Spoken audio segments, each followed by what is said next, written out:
এই টিউটোরিয়ালে আমরা ক্লোন টুল এবং লিকুইফাই ইউজ করে ড্রেস এডিটিং এর কিছু কাজ দেখব। আপনারা দেখতে পাচ্ছেন একটা ছবি, এখানে দুইটা বোতাম আছে, এখানে একটা এখানে একটা। এখন আমি এখানে খুব ইজিলি ক্লোন টুল ব্যবহার করে এখানে আমি বোতাম যোগ করতে পারি। ক্লোন টুল আমরা যেভাবে ব্যবহার করব সেটি হচ্ছে অল্টার চেপে আমরা বোতামটাতে ক্লিক করব। ক্লিক করলে অল্টারটা ছেড়ে দিব, ছেড়ে দিলে দেখবেন যে গোল একটা ব্রাশের ভিতরে বোতামটি দেখা যাচ্ছে।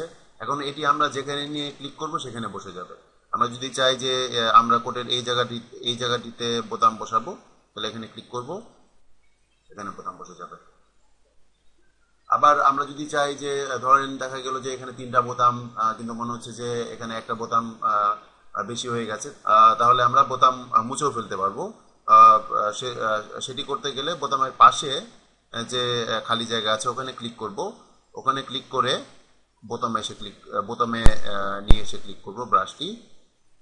একবারে না গেলে আরেকবার করব, এভাবে যতক্ষণ না যাবে ততক্ষণ ক্লিক করব। এখন দেখতে পাচ্ছেন যে বোতামটি আর নেই।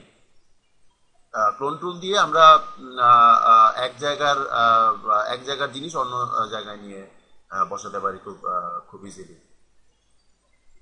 আমরা যদি ফিল্টার থেকে লিকুইফাইয়ে যাই, দেখবেন যে নতুন একটি উইন্ডো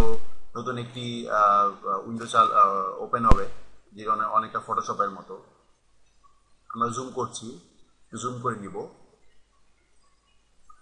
এখান থেকে এটা দিয়ে আমরা বিভিন্ন ধরনের শেপ চেঞ্জ করতে পারি, যেটি ড্রেস এডিটিং এর ক্ষেত্রে খুব প্রয়োজনীয়।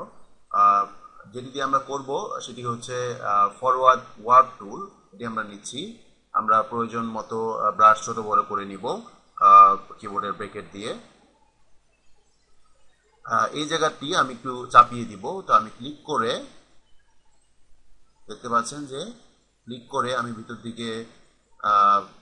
ভিতর দিকে নিয়ে যাচ্ছি, চেপে যাচ্ছে জায়গাটি। তো এইভাবে আমাদের যদি মনে হয় যে কোনো শেপ ঠিক নেই, তাহলে আমরা এই ধরনের কাজগুলি করতে পারবো।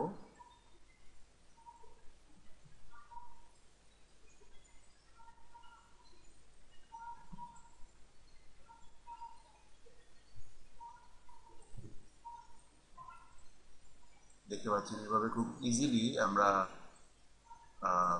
কোনো কিছুর শেপ চেঞ্জ করতে পারবো।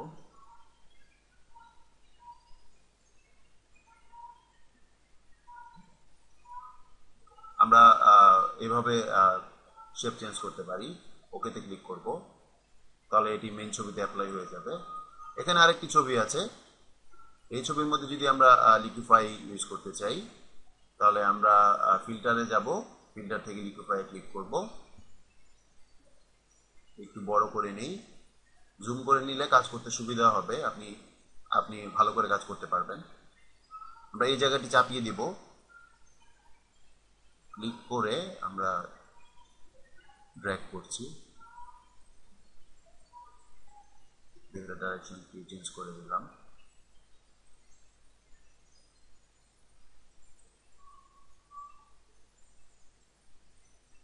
যদি মনে হয় জায়গাগুলি একটু চাপানো দরকার, তাহলে আমরা এইভাবে ক্লিক করে আমরা চাপিয়ে দিতে পারি।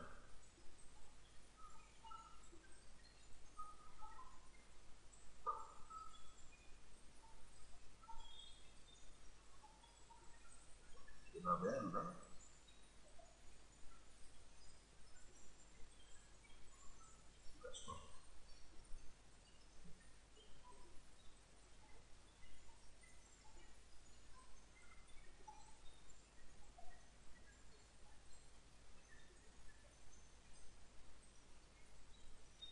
লিকুইফাই টুল দিয়ে আমরা এই ধরনের ড্রেস এডিটিং এর কাজ করতে পারি।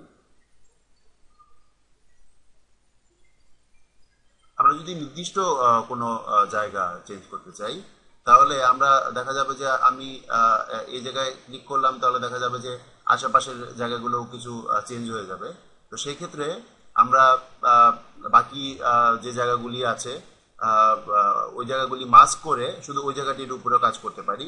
তো আমরা সেই ক্ষেত্রে আমরা প্রথমে মাস্ক অলে ক্লিক করব। মাস্ক অলে ক্লিক করলে পুরো ছবিটি লাল হয়ে যাবে। এরপর আমরা যেটি করব, এখানে যে টুলটি আছে এই টুলটি দিয়ে আমরা মুছে ফেলবো কিছু অংশ, যে জায়গাটি আমরা শুধুমাত্র যে জায়গাটি আমরা চেঞ্জ করব। এরপর আমরা ফরওয়ার্ড ওয়ার্প টুল নিয়ে যদি চেঞ্জ করি তাহলে এই জায়গাটুকুর মধ্যেই শুধু চেঞ্জ হবে, চেঞ্জের ইফেক্টটি অন্য কোনো জায়গায় গিয়ে পড়বে না। তো এইভাবেও আমরা কাজ করতে পারি। দেখতে পাচ্ছেন যে আমি এই জায়গাটি আপ ডাউন করছি, কিন্তু লাল দাগের মধ্যে যে জায়গাটি রয়েছে ওই জায়গাটি কিন্তু মুভ করছে না। আমরা এইভাবে কাজ করতে পারি। আমরা এই টুল দিয়ে জুতার কিছু অংশ মুছে দিলাম, মুছে দিয়ে শুধু এতটুকুর উপরে আমরা এডিটিং করব।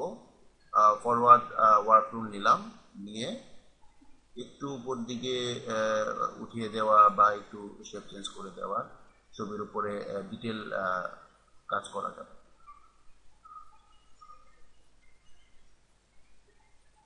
হয়ে গেলে আমরা এখান থেকে ননে ক্লিক করব, তাহলে মাস্ক চলে যাবে। তারপরে ওকেতে ক্লিক করব, তাহলে এই টেন্সটি আমাদের ছবির মধ্যে বসে যাবে। তো এইভাবে আমরা লিকুইফাই টুল এবং ক্লোন টুল দিয়ে ড্রেস এডিটিং এর কাজ করতে পারি। ধন্যবাদ।